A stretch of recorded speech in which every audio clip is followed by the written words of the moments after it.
আসসালামু আলাইকুম। সবাই কেমন আছেন? আল্লাহর রহমতে ভালো আছি। আরেকটা ভিডিও নিয়ে হাজির হয়েছি। আজকে আমি দিনে যা যা করেছি এই একটা ব্লগ আর কি।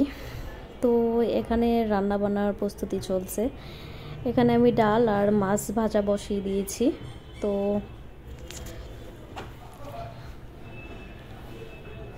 এই আর কি মাছ ভাজতেছি।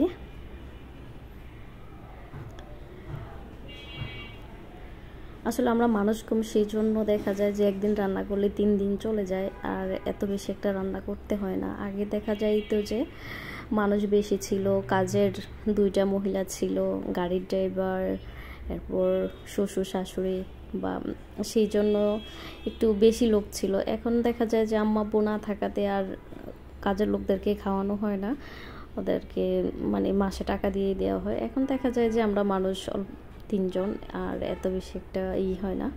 আর এদিক দিয়ে আবার আমার হাজব্যান্ড মাছ খায় না, ও কোনো ধরনের মাছ বলতে শুধু চিংড়ি মাছ খায়, আর হচ্ছে গিয়ে ওই যে বাহিরের ধরেন লন্ডনের টুনা ফিশ বা স্যালমন ফিশ ওইগুলিই খায়।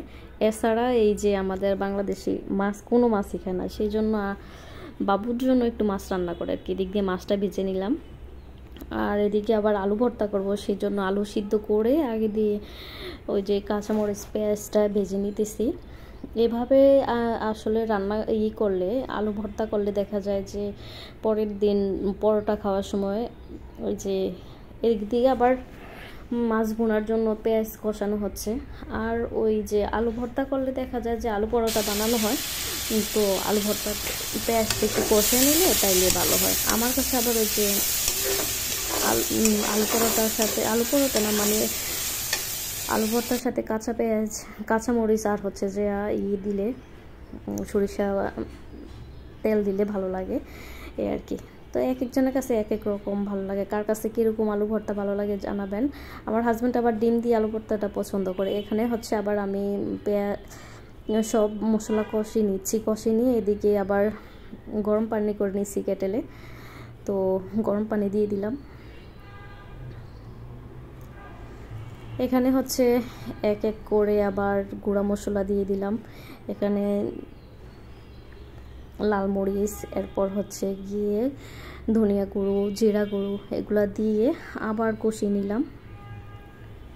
যখন তেল উঠে আসবে উপরে তখন মনে হবে যে মশলা কষানো হয়ে গেছে। এই যে অলমোস্ট আমার আল্লাহর রহমতে হয়ে গেছে মাছ ভুনার মশলাটা। এখানে মাছটা দিয়ে দিলাম।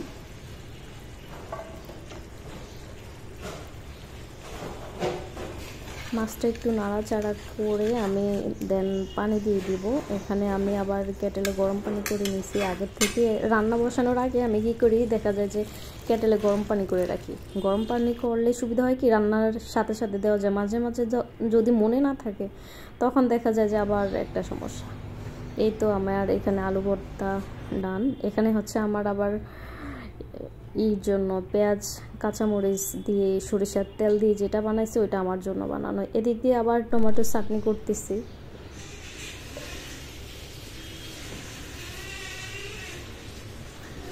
আর কি। তো এখানে আবার সব কেটে নিলাম, যে এখানে আবার আমার হাজব্যান্ডের জন্য ডিম খাবে, ও আবার ডিম ঝুরি পছন্দ করে আর কি।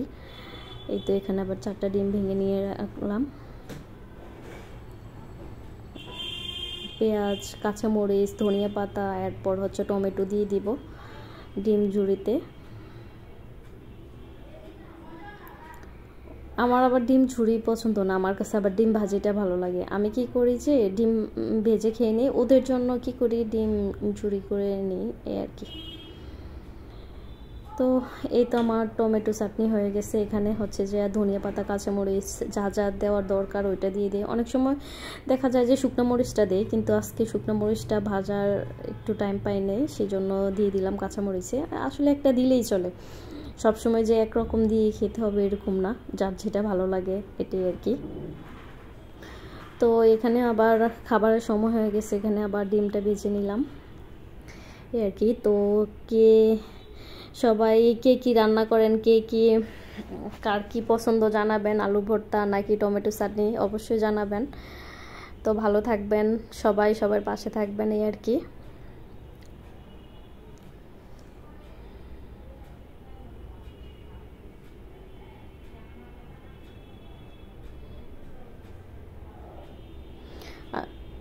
তো ভালো থাকবেন সবাই, আল্লাহ হাফেজ।